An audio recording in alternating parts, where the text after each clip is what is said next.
नमस्कार, मैं हूं मृत्युंजय चौहान और आप मेरे साथ देख रहे हैं SPN 9 न्यूज़। उत्तर प्रदेश समेत 5 राज्यों के विधानसभा चुनावों के नतीजे लगभग पूरी तरह सामने आ चुके हैं। सियासी तस्वीर लगभग पूरी तरह साफ हो चुकी है और जो तस्वीर निकलकर सामने आई है उसमें हमने यही देखा है कि कांग्रेस पार्टी को करारी हार का सामना करना पड़ा है और वहीं बाकी राज्यों में बीजेपी ने इस वक्त बढ़त बनाई हुई है। पंजाब की बात करें तो पंजाब में सियासी तस्वीर बिल्कुल उलट है, जहां के ऐसा माना जा रहा था कि कांग्रेस पार्टी अपनी सरकार बचाने में कामयाब होगी। कांग्रेस के तमाम नेता ये इस बात का दावा कर रहे थे। वहीं हमने देखा कि किस तरह आम आदमी पार्टी ने इस बार बाजी मार ली। आम आदमी पार्टी प्रचंड बहुमत के साथ इस बार पंजाब में सरकार बना रही है। तो वहीं उत्तर प्रदेश की बात की जाए तो उत्तर प्रदेश में भी बहुमत के आंकड़े से कहीं आगे निकल चुकी है बीजेपी। और उत्तराखंड की बात कर ले तो उत्तराखंड में भी हमें कांटे की टक्कर बीजेपी और कांग्रेस के बीच में देखने को मिली, लेकिन वहां भी बीजेपी ने बहुमत का आंकड़ा छू लिया। तो इन्हीं सभी बातों के बारे में चर्चा करेंगे और जानने की कोशिश करेंगे कि चुनावी समीकरणों के बीच किससे क्या गलती हुई और कहां किस पार्टी ने किस मौके का फायदा उठाकर इन चुनावों को भुनाने की पूरी कोशिश की है। और इसी के साथ इसीलिए मेरे साथ मौजूद हैं मेरे सहयोगी राहुल।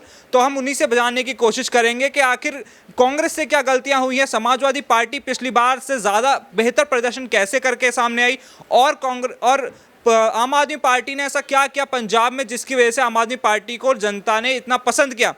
तो राहुल, बहुत बहुत स्वागत है आपका जी। तो राहुल, मेरा सवाल आपसे यही होगा कि मुझे ये जानना है कि कांग्रेस पार्टी जो पंजाब में अपनी सत्ता बचाने में भी कामयाब नहीं हो पाई, उनसे आखिरकार क्या गलती हुई? संगठन से गलती हुई या पार्टी के बड़े नेताओं से गलती हुई या गलत बयानबाजी की वजह से पार्टी हारी? क्या वजह रही है?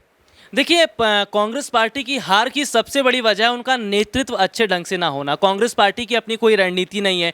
अकेले अगर हम देख रहे थे कि राहुल गांधी हैं, प्रियंका गांधी हैं, यही दो बड़े चेहरे रैलियां कर रहे थे, चाहे उत्तराखंड हो चाहे पंजाब हो, उत्तर प्रदेश में पार्टी का और कोई नेता भी नज़र नहीं आ रहा था।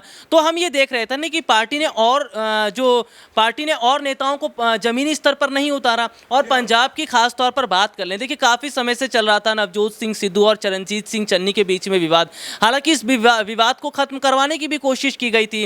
बाकायदा कांग्रेस पार्टी महासचिव प्रियंका गांधी ने सिद्धू को समझाया था, राहुल गांधी भी समझाते नजर आए थे, लेकिन वो सब असर दिखता नजर नहीं आया। तो पंजाब में हारने की वजह देखिए, मैं कैप्टन को भी मानूंगा। कैप्टन जो सीएम पद पर बने हुए थे, उनको तजुर्बा भी था और कैप्टन ने काफी हद तक पंजाब में कांग्रेस को संभाल रखा था। अभी तक पहले की अगर बात कर लेते हैं, पंजाब में कांग्रेस जीत रही थी तो वो कैप्टन के बलबूते पर, क्योंकि कैप्टन ने अपनी पकड़ बनाई थी लोगों के बीच। उन्होंने अपना मुकाम हासिल किया था, उन्होंने लोगों के बीच अपनी लोकप्रियता बनाई थी। लेकिन जैसे कैप्टन पद से हटते उसके बाद चरणजीत सिंह चन्नी को मुख्यमंत्री बनाया जाता, उसके बाद से सवाल खड़े होने लगे थे, क्या चन्नी के नेतृत्व में पंजाब के अंदर कांग्रेस उतनी मजबूत हो पाएगी? राहुल, मेरा एक सवाल यह भी है कि आपने कैप्टन का जिक्र किया, आप कहते हैं कि कैप्टन का कांग्रेस को छोड़कर जाना कहीं ना कहीं कांग्रेस को नुकसानदायक रहा, लेकिन कैप्टन की बात क्या है तो कैप्टन भी अपनी सीट इस वक्त नहीं बचा पाए।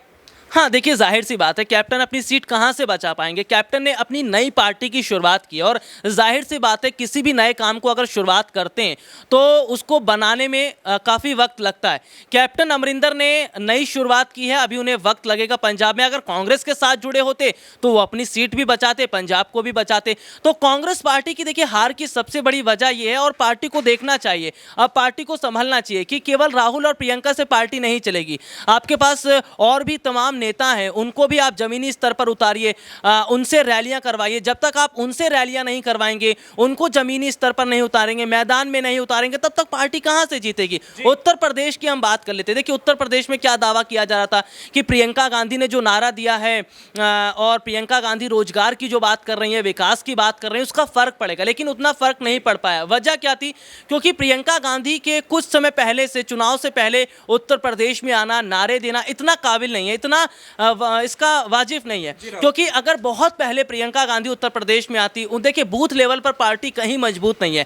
हमने देखा कि बूथ लेवल पर अगर पार्टी मजबूत होती तो जाहिर सी बात है उत्तर प्रदेश में फायदा मिलता। लेकिन उत्तराखंड में भी देखिए बीजेपी ने कांटे की टक्कर में रखा, थोड़ा बहुत ऊपर नीचे चल रहा था। माना यह जा रहा था कि हरीश रावत जीतेंगे, लेकिन वो खुद अपनी सीट से चुनाव हार गए। नवजोत सिंह सिद्धू की बात करते हैं, ये बड़े बड़े कांग्रेसी नेता हैं जो बड़े बड़े, जी बिल्कुल राहुल, बड़े बड़े कांग्रेसी नेता अपनी सीट से चुनाव हार गए और हम इस बात को भी जानने की कोशिश करेंगे कि कांग्रेस के उत्तर प्रदेश अध्यक्ष अजय कुमार लल्लू भी अपनी सीट इस बार नहीं बचा पाए, जहां वो 2 बार से लगातार उस सीट से जीतते आ रहे थे और ये माना जा रहा था कि कम से कम वो सीट कांग्रेस पार्टी बचाने में कामयाब हो जाएगी। इसी के साथ साथ जो बड़े चेहरे अपनी पार्टी छोड़कर दूसरे दलों में शामिल हुए, चाहे वो स्वामी प्रसाद मौर्य हो, चाहे फिर वो दारा सिंह चौहान हो, चाहे फिर और कितने कई और नाम है, जैसे मैं रायबरेली से अदिति सिंह की बात करूं तो उसके बारे में भी राहुल से जानने की कोशिश करेंगे कि इन नेताओं का इस वक्त क्या हाल है और क्या ये नेता इस वक्त जब बीजेपी जीत रही है तो किस नेता की किस्मत दांव पर अभी भी लगी हुई है। तो राहुल, मेरा यही पूछना है, जैसे कि मैंने अभी जिक्र किया कि अजय कुमार लल्लू भी